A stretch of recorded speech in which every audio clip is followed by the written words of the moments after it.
আসসালামু আলাইকুম প্রিয় দর্শকবৃন্দ। আজকের গল্পটি ইসলামের ইতিহাসের একটি অনন্য শিক্ষণীয় ঘটনা। এটি এমন এক ঘটনা যা শুধু একটি পরিবারের সততা ও আল্লাভীতি নয়, বরং প্রমাণ করে যে নেক সন্তানের বংশধারা কিভাবে সমগ্র উম্মাহকে আলোকিত করতে পারে। আজ আমরা শুনব হযরত উমর ইবনে খাত্তাব রাদিয়াল্লাহু আনহুর শাসনামলে সংঘটিত দুধে পানি মেশানো মেয়ের কাহিনী। এই গল্পটি কেবল একটি সাধারণ ঘটনার গল্প নয়, বরং এটি উজ্জ্বল দৃষ্টান্ত যা আমাদের প্রতি মুহূর্তে তাকওয়া ও সততার শিক্ষা দেয়। হযরত উমর ইবনে খাত্তাব রাদিয়াল্লাহু আনহু ইসলামের দ্বিতীয় খলিফা। তিনি ছিলেন শক্তিশালী, দৃঢ়চিত্ত, কিন্তু একই সাথে দয়ালু ও ন্যায়পরায়ণ। তার শাসনামলে বিশাল ইসলামী সাম্রাজ্য বিস্তৃত হয়েছিল, মদিনা থেকে শুরু করে মিশর, সিরিয়া, ইরাক পর্যন্ত। কিন্তু তার চেয়েও বড় কথা হলো তার ন্যায় বিচার। তিনি সর্বদা চেষ্টা করতেন যেন সাধারণ মানুষ ন্যায় বিচার পায়। গরিব, এতিম, বিধবা কিংবা ভিখারি কেউ যেন কষ্টে না থাকে। অনেক রাতে তিনি সাধারণ পোশাক পরে বের হতেন, যাতে মানুষ তাকে চিনতে না পারে। তিনি দরিদ্র মানুষের ঘর ঘুরে তাদের অবস্থা দেখতেন, প্রয়োজনে খাবার পৌঁছে দিতেন। এক রাতে হযরত উমর রাদিয়াল্লাহু আনহু তার সাথে আসলাম রহমতুল্লাহকে নিয়ে মদিনার রাস্তায় হাঁটছিলেন। আকাশ ভরা তারা, নীরব রাত, চারদিকে সুনসান নীরবতা। মানুষজন তখন ঘুমে আচ্ছন্ন, কিন্তু খলিফার হৃদয়ে অস্থিরতা। আমার প্রজন্মরা কেমন আছে? তারা কি অদ্ভুত? তারা কি শান্তিতে ঘুমাচ্ছে? এভাবেই তারা শহরের এক প্রান্তে পৌঁছালেন। হাঁটতে হাঁটতে এক পুরনো কাঁচা ঘরের সামনে থামলেন। ভেতর থেকে আসছিল কথোপকথনের শব্দ। ওমর রাদিয়াল্লাহু আনহু মনোযোগ দিয়ে শুনলেন। একজন বৃদ্ধা তার মেয়েকে বলছে, হে মেয়ে, কাল সকালে যে দুধ বিক্রি করব তাতে একটু পানি মিশিয়ে দাও। এতে দুধের পরিমাণ বাড়বে, আমরা বেশি টাকা পাব। আমাদের তো সংসার চালাতে কষ্ট হচ্ছে। মেয়ে বলল, হে আম্মা, আমিরুল মুমিনিন তো মসজিদে ঘোষণা করেছেন দুধে পানি মেশানো যাবে না। এটা প্রতারণা, এই কাজ করা হারাম। বৃদ্ধা বলল, হে মেয়ে, আমিরুল মুমিনিন তো আমাদের দেখছেন না, রাতের অন্ধকারে কে দেখবে? আরে বোকা মেয়ে, এই সামান্য দুধে পানি মেশালে পৃথিবী ধ্বংস হয়ে যাবে না। মেয়ে কণ্ঠ দৃঢ় করে বলল, হে আম্মা, আমিরুল মুমিনিন যদি নাও দেখেন, আল্লাহর দৃষ্টি তো আমাদের ওপর আছে। আল্লাহ তাআলা তো সব কিছু দেখেন। আপনি যদি বলেও দেন আমি দুধে পানি মেশাবো না, কারণ আমি আল্লাহকে ভয় করি। এই সংলাপ শোনার পর ওমর রাদিয়াল্লাহু আনহুর চোখে ভিজে উঠল। তিনি গভীর আবেগে আচ্ছন্ন হয়ে গেলেন। তিনি ফিসফিস করে বললেন, সুবহানাল্লাহ, একা একা রাতের অন্ধকারে যখন কেউ দেখছে না, তখনও এই কিশোরী মেয়েটি আল্লাহকে ভয় করছে। এ যেন সত্যিকারের তাকওয়ার দৃষ্টান্ত। তিনি আসলামকে বললেন, এই ঘরটা চিহ্নিত করে রাখো, সকাল হলে আমরা এদের খোঁজ নেব। পরদিন সকাল, সূর্য ওঠার সাথে সাথে ওমর রাদিয়াল্লাহু আনহু তার ছেলে আসিমকে ডেকে বললেন, হে আসিম, আমি একটি মেয়ের কথা ভেবেছি। সে খুবই আল্লাহভীরু ও সৎ। তুমি যদি চাও তাকে বিবাহ করতে পারো। আমি আশা করি এমন তাকওয়াদার মেয়ের গর্ভ থেকে নেক সন্তান জন্ম নেবে। আসিম রাদিয়াল্লাহু আনহু সম্মতি দিলেন এবং সেই মেয়ের সঙ্গে বিবাহ বন্ধনে আবদ্ধ হলেন। বিয়ের পর তাদের সংসার আশীর্বাদ পুষ্ট হল। তাদের সন্তান সন্ততি থেকে এক মহান খলিফার জন্ম হল। তিনি আর কেউ নন, ওমর ইবনে আব্দুল আজিজ রহমতুল্লাহি আলাইহি। তাকে বলা হয় দ্বিতীয় ওমর। তার ন্যায়পরায়ণতা, তাকওয়া, সততা এবং আল্লাহভীতি এমন ছিল যে মানুষ তাকে হযরত ওমর ইবনে খাত্তাব রহমতুল্লাহি এর সঙ্গে তুলনা করত। এই ঘটনার মধ্য দিয়ে আমরা কয়েকটি অসাধারণ শিক্ষা পাই। সততা ও তাকওয়া একান্ত ব্যক্তিগত আমল। মানুষ না দেখলেও আল্লাহ সব দেখেন।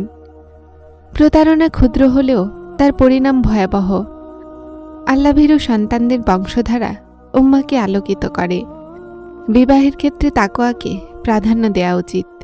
কেবল সৌন্দর্য বা ধন সম্পদ নয়, প্রিয় দর্শকবৃন্দ, আল্লাহ আমাদেরও সেই মেয়েটির মতো তাকওয়াদার বান্দা বানিয়ে দিন, যাতে আমরা দুনিয়ার সামান্য লাভের জন্য আল্লাহর ভয় ভুলে না যাই। আসুন আমরা প্রতিটি কাজে আল্লাহর সন্তুষ্টি খুঁজি, কারণ মানুষ না দেখলেও আল্লাহ সর্বদা আমাদের দেখছেন। আল্লাহ তাআলা আমাদেরকে সত্যিকার অর্থে সৎ ও আল্লাভীরু বান্দা বানান। আমিন। প্রিয় দর্শক, আজকের ভিডিওতে আমরা শুনব এমন এক আধ্যাত্মিক কাহিনী যা ইসলামের ইতিহাসে চিরস্মরণীয় হয়ে আছে। এটি কোনো সাধারণ কাহিনী নয়, এটি সেই মুহূর্তের ঘটনা যখন শয়তান নিজেই চেষ্টা করেছিল মহান ওলি হযরত বড় পীর আব্দুল কাদের জিলানী রহমতুল্লাহি আলাইহিকে ফাঁদে ফেলতে। কিন্তু কি ঘটল তখন? কিভাবে তিনি শয়তানের ফাঁদ চিনতে পারলেন? আর আমরা এ থেকে কি শিখব? এসো এই অনন্য আধ্যাত্মিক ঘটনার দিকে যাই। হযরত আব্দুল কাদের জিলানী রহমতুল্লাহ তখন তারুণ্যে।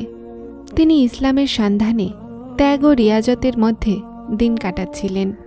দিনের পর দিন উপবাস, রাতের পর রাত জেগে ইবাদত। তার শরীর দুর্বল হয়ে পড়েছিল, কিন্তু তার হৃদয় ছিল শক্ত, আল্লাহর জিকিরে ভরা। এমনই এক রাতে যখন ক্ষুধা আর দুর্বলতা শরীর ভেঙে দিচ্ছিল, তখনই ঘটল সেই অদ্ভুত ঘটনা। হঠাৎ ঘরের ভেতর আলো ছড়িয়ে পড়ে, সোনার থালা ভেসে আসে। থালায় নানা রকম খাবার ঝলমল করছে, রহস্যময় কণ্ঠস্বর শোনা যায়। হঠাৎ তিনি দেখলেন তার সামনে একটি ঝলমলে সোনার থালা হাজির হয়েছে।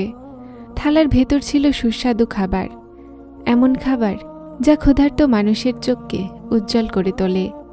এরপর শোনা গেল এক কোমল মিষ্টি কণ্ঠস্বর, হে আব্দুল কাদের, তুমি তো আল্লাহর বন্ধু, এত কষ্ট কেন? আল্লাহ তোমার জন্য বিশেষ রিজিক পাঠিয়েছেন, এই খাবার খেয়ে নাও। ক্লান্ত ও ক্ষুধার্ত শরীরের জন্য এ ছিল বড় পরীক্ষা। এক মুহূর্তের জন্য মনে হলো হয়তো এটা সত্যিই আল্লাহর পক্ষ থেকে এসেছে।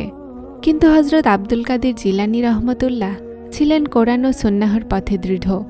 তিনি মুহূর্তেই বুঝে ফেললেন আল্লাহর ওলি কখনো শরীয়তের বাইরে বিশেষ ছাড় পায় না। তখন তিনি জোরে বলে উঠলেন, আউযুবিল্লাহ মিনাশ শাইতানির রাজিম। তুমি শয়তান। নবী করিম যখন ক্ষুধা সহ্য করেছেন, কষ্ট সহ্য করেছেন, আমি কিভাবে সহজ রাস্তা বেছে নেব? তার এই দৃঢ় ঈমানের ঘোষণায় শয়তানের ধোঁকা ভেঙে দিল। সাথে সাথেই সোনার থালা অদৃশ্য হয়ে গেল, ঘর অন্ধকারে ঢেকে গেল। এক গর্জনময় কণ্ঠস্বর শোনা গেল। শয়তান বলল, হে আব্দুল কাদের, তুমি আমাকে চিনে ফেলেছ। তোমার মতো অনেক সাধককে আমি এইভাবে প্রতারিত করেছি, কিন্তু তোমার ইলম, তোমার তাকওয়া এবং তোমার দৃঢ়তা তোমাকে বাঁচিয়ে দিল।